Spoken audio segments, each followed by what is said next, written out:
बिस्मिल्लाहिर्रहमानिर्रहीम। अस्सलाम वालेकुम। आप देख रहे हैं मुझे मेरे यूट्यूब चैनल पर और मैं मुज़म्मिल अवान। सेनेट ऑफ पाकिस्तान ने प्रैक्टिस एंड प्रोसीजर तरमीमी ऑर्डिनेंस के हवाले से एक बहुत बड़ा फैसला किया है। वो फैसला क्या हुआ है, लेकिन उससे पहले मैं आपको एक चीज़ बताता चलूं कि सुप्रीम कोर्ट ऑफ पाकिस्तान में जजेस की तादाद बढ़ाने से मुतल्लिक भी फैसला हो चुका है। दूसरी तरफ जो जुडिशल कमीशन के हवाले से खबरें आ रही थी, उस हवाले से नाम तो फाइनलाइज हो चुके हैं।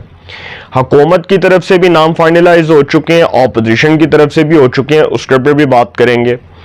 तीसरा मामला यह है कि आईनी बेंच के सरबराह के तौर पर कौन से जज को फेवरेट करार दिया जा रहा है। ये तीनों खबरें बड़ी इंपॉर्टेंट हैं, ये मैं आपके सामने शेयर करूंगा। सबसे पहली खबर यह है कि कायम मुकाम चेयरमैन सईदाल खान की ज़ेरत सदारत मुल्क के ऐवान बाला सेनेट का इजलास हुआ, जिसमें supreme court practice and procedure तरमीमी ऑर्डिनेंस वफाकी वज़ीर कानून आज़म नज़ीर तारड़ ने पेश किया, जिसके बाद इसे मुतलका कायमा कमेटी के सपुर्द कर दिया गया।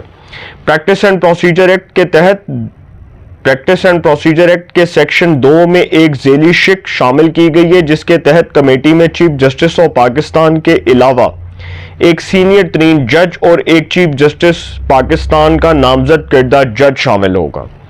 सेक्शन 3 की झेली शिक 2 के तहत और आर्टिकल 184(3) की शिक 3 के तहत मामले पर समाअत से कबल मुफाद आमा की वजूहात देना होंगी। ऑर्डिनेंस में सेक्शन 7A और 7B को शामिल किया गया। 7A के तहत ऐसे मुकदमात जो पहले दायर होंगे इन्हें पहले सुना जाएगा, और अगर कोई अदालती बेंच अपनी बारी के बरखिलाफ केस सुनेगा तो इसे इसकी वजूहात देना होंगी। ये बड़ी इंपॉर्टेंट खबर है। इसके अलावा सेक्शन 7B के तहत हर अदालती केस और अपील की रिकॉर्डिंग होगी और इसका ट्रांसक्रिप्ट तैयार किया जाएगा। ये ट्रांसक्रिप्ट और रिकॉर्डिंग अवाम के लिए दस्तयाब होंगी। अब ये आपको पता है कि इससे पहले वज़ीर आज़म और वफाकी काबीना ने फिर प्रैक्टिस एंड प्रोसीजर ऑर्डिनेंस 2024 मंजूर किया था, जिस पर सदर ने दस्तखत किए, और फिर 20 सितंबर को बताया जाता है कि प्रैक्टिस एंड प्रोसीजर ऑर्डिनेंस 2024 नाफिज हो गया था। और फिर आपको ये भी पता है कि जस्टिस काजी फायजीसा साहब ने इसमें अपनी मर्जी से, क्योंकि चीफ जस्टिस के पास ये इख्तियार आ गया था ना कि वो अपनी मर्जी से किसी जज को इसमें शामिल कर सकते हैं, कि सुप्रीम कोर्ट के जो मोस्ट सीनियर जज हैं वो तो होंगे, लेकिन जो दूसरे नंबर के जज हैं उनकी जगह चीफ जस्टिस के पास ये इख्तियार है कि वो अपनी मर्जी से किसी और जज को इस प्रैक्टिस एंड प्रोसीजर कमेटी में शामिल कर दें। तो जस्टिस काजी फायजीसा साहब ने जस्टिस अमीनुद्दीन खान साहब को इस कमेटी में शामिल किया। अब भी चीफ जस्टिस के पास यही इख्तियार है, लेकिन आपको पता है कि जिस तरह पार्लियामेंट ने कानून साजी की, 26वीं आईनी तरमीम की, सर ये बहुत अच्छा फैसला है, जबरदस्त फैसला है। वक्त की नज़ाकत को देखा जाए तो ये एक मुस्बत इक़दाम है, इसलिए क्योंकि सुप्रीम कोर्ट ऑफ पाकिस्तान का सियासी रोल हमेशा के लिए ख़त्म हो जाएगा। वो जो था ना कि हमारे यहाँ पर रीत चली हुई थी, साकिब निसार, आसिफ सईद खोसा, जस्टिस गुलजार, उमर अता बंदयाल, और फिर जिस तरह से हमने जुडिशरी को चुंडू खाना बनाया हुआ था, किसी ने सासू माँ के कहने पर बनाया था, किसी ने अपनी बेटी के कहने पर बनाया था, किसी ने अपने बेटे के कहने पर बनाया था, किसी का बेटा पीटीआई के टिकट बांटता होता था, वो नजम साकिब जो साकिब निसार का बेटा था, वो एजाजुल एहसन साहब जो एक नफरत दिल में रख के बैठे हुए थे, बोझ रख के बैठे थे नवाज शरीफ के लिए, और उनको फिर हमने पैनामा के केस में नवाज शरीफ के केसेस के ऊपर बतौर मॉनिटरिंग जज मुकर्रर किया। आप अंदाजा लगाएं कि हमने जुडिशरी को किस तरह से पॉलिटिकल इंटरफेरेंस, खुद जो है जुडिशरी के अंदर खुद पॉलिटिकल इंटरफेरेंस जो है उसका वजूद रखा।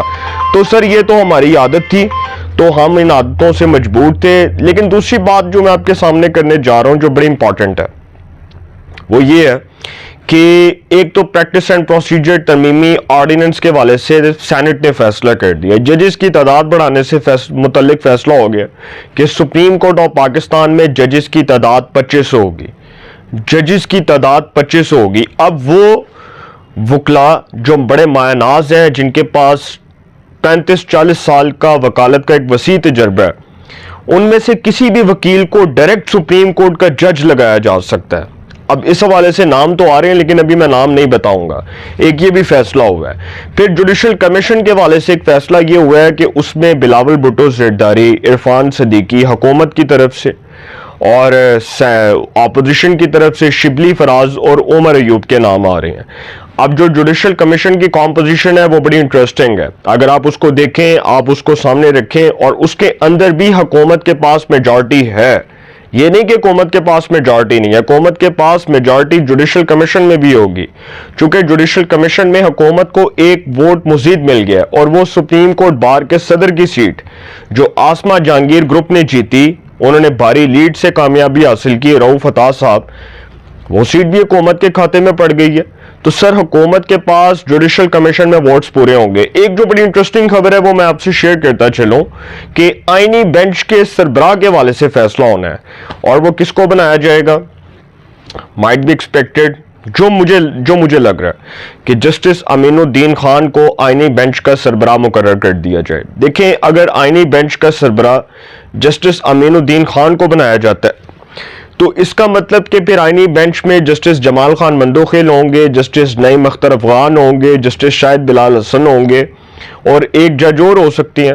ہو سکتا ہے کہ جو سپریم کورٹ میں ججز کی تعداد بڑھانے سے متعلق بل پیش کیا جائے گا, جب اس کی منظوری ہو جائے گی, جب ججز حلف اٹھا لیں گے, تو ہو سکتا ہے اس میں سے ایک دو جج لے لیے جائیں. تو سر منصور علی شاہ صاحب اور منیب اختر صاحب دونوں ججز بڑے قابل احترام ہیں. حکومت کا مائنڈ سیٹ بتا رہا ہے کہ وہ آئینی بینچ کا حصہ نہیں ہو سکتے, اور رانا ثناء اللہ صاحب نے تو ایک ٹی وی ٹاک شو میں یہاں تک کہا کہ ہم گزارش کرنا چاہ رہے ہیں, ہم ریکویسٹ کریں گے, درخواست کریں گے کہ جسٹس منصور علی شاہ اور جسٹس منیب اختر آئینی بینچ سے معذرت کر لیں, آئینی بینچ میں شمولیت سے معذرت کر لیں, کیونکہ ہمیں ان پر تحفظات ہیں. تو اب منصور علی شاہ صاحب نے جو حکومتی حلقوں کو پیغام پہنچایا کہ میرا ایسا کوئی مائنڈ سیٹ نہیں تھا, میں حکومت نہیں الٹانا چاہ رہا تھا, میرا ایسا کوئی پلان نہیں تھا, اور میں نے آتے ہی چیف جسٹس بننے کے بعد فارم 47 نہیں کھولنا تھا, میں نے حکومت نہیں گرانی تھی, یہ میرا منصوبہ نہیں تھا. انہوں نے کہا کہ مجھے جس طرح سے استعمال کیا گیا, جس طرح میرا نام استعمال کیا گیا, جس طرح میری شہرت خراب کی گئی, مجھے بڑا افسوس ہوا. اب یہ بھی ایک وقت میں کہانی کھلے گی کہ اس کے پیچھے کیا کانسپیرنسی تھی, کیا تھیوری بنی. لیکن سر یہ چیزیں جو میں نے آپ کے ساتھ شیئر کی ہیں, آنے والے دن بڑے انٹرسٹنگ ہیں, اور آنے والے دنوں میں بڑی انٹرسٹنگ ڈیولپمنٹس ہونے جا رہی ہیں. اپنی رائے کا کمنٹس میں ضرور اظہار کیجئے گا. انشاءاللہ ایک نئے سیگمنٹ کے ساتھ پہ ملاقات ہوگی. اپنا بہت خیال رکھیے گا. اللہ نگہبان.